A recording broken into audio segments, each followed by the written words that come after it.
2 दिन पहले प्रधानमंत्री मोदी संसद में विपक्ष के नेता गुलाम नबी आजाद की विदाई में भावुक हो गए।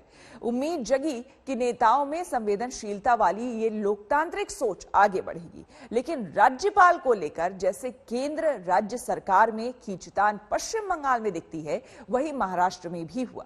उद्धव ठाकरे की सरकार और राज्यपाल भगत सिंह कोश्यारी के बीच विवाद हुआ है।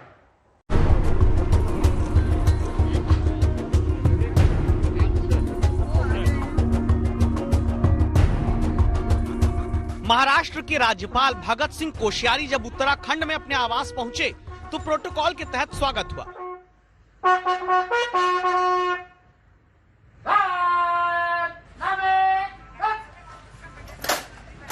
लेकिन विवाद तो मुंबई में हुआ है, जहां राज्यपाल रहते उद्धव ठाकरे को मुख्यमंत्री पद की शपथ भगत सिंह कोश्यारी ने दिलाई थी।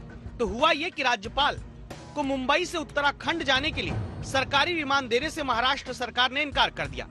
गुरुवार को गवर्नर मुंबई में जब आकर विमान में बैठ गए तो 15 मिनट बाद उन्हें कहा गया कि आपको सरकारी विमान के इस्तेमाल की इजाजत नहीं मिली है। इसके बाद राज्यपाल भगत सिंह ने कमर्शियल फ्लाइट की टिकट बुक किए, देहरादून पहुंचे। तब तक महाराष्ट्र से दिल्ली तक विवाद हवा में उड़ने लगा। राज्यपाल जी को अगर स्टेट फ्लाइट यूज करना है तो जीएडी को रिक्वेस्ट भेजते हैं और उसको मान्यता मिलती है। ऐसी रिक्वेस्ट गई थी चीफ सेक्रेटरी और मुख्यमंत्री तक, वो रिक्वेस्ट गई थी। जानबूझकर परमिशन नहीं दी गई और वो फ्लाइट में बैठने के बाद उनको बताया गया कि हमने परमिशन नहीं मिली है और उनको फ्लाइट से उतारा गया। इतनी इगोइस्टिक सरकार मैंने इससे पहले कभी नहीं देखी। केवल ईगो की खातिर ये काम चल रहा है और मैं सरकार को बताना चाहता हूँ ये उनकी प्राइवेट प्रॉपर्टी थोड़ी है। ये कोई जानबूझकर किया है ऐसा मुझे नहीं लगता है। निर्देश होगा गृह मंत्रालय से कि अगर राज्यपाल महोदय को व्यक्तिगत कारणों के लिए अगर हवाई जहाज का इस्तेमाल करना है तो क्या कानून है, क्या नियम है, वो देखना पड़ेगा। और मुख्यमंत्री या उनके मंत्रालय ने यही कानून या नियम का पालन किया होगा। अब सवाल उठता है कि वाकई राज्यपाल के व्यक्तिगत दौरे को लेकर महाराष्ट्र सरकार ने सरकारी विमान नहीं दिया या फिर कहानी कुछ और है। दावा है कि असली पेच कुछ और ही है। बीजेपी का आरोप है कि महाराष्ट्र विधान परिषद के लिए उद्धव सरकार से मनमाने ढंग से प्रस्तावित 12 नामों पर गवर्नर की तरफ से फैसला न लेने के कारण ही उनका अपमान किया गया।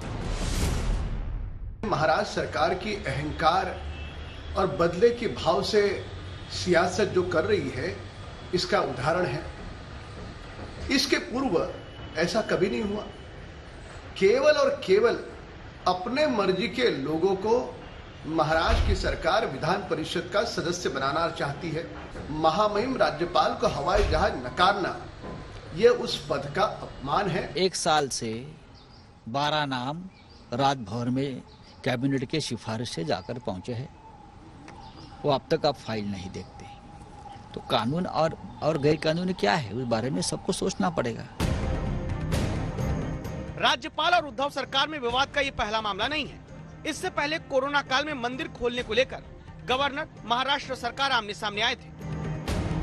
राज्यपाल और मुख्यमंत्री दोनों ही लोकतंत्र के लिए उत्तरदायी मजबूत स्तंभ होते हैं, लेकिन पश्चिम बंगाल में गवर्नर और ममता बनर्जी सरकार में विवाद हो या महाराष्ट्र में राज्यपाल और उद्धव ठाकरे सरकार के बीच तनातनी, नुकसान लोकतांत्रिक मूल्यों का होता है।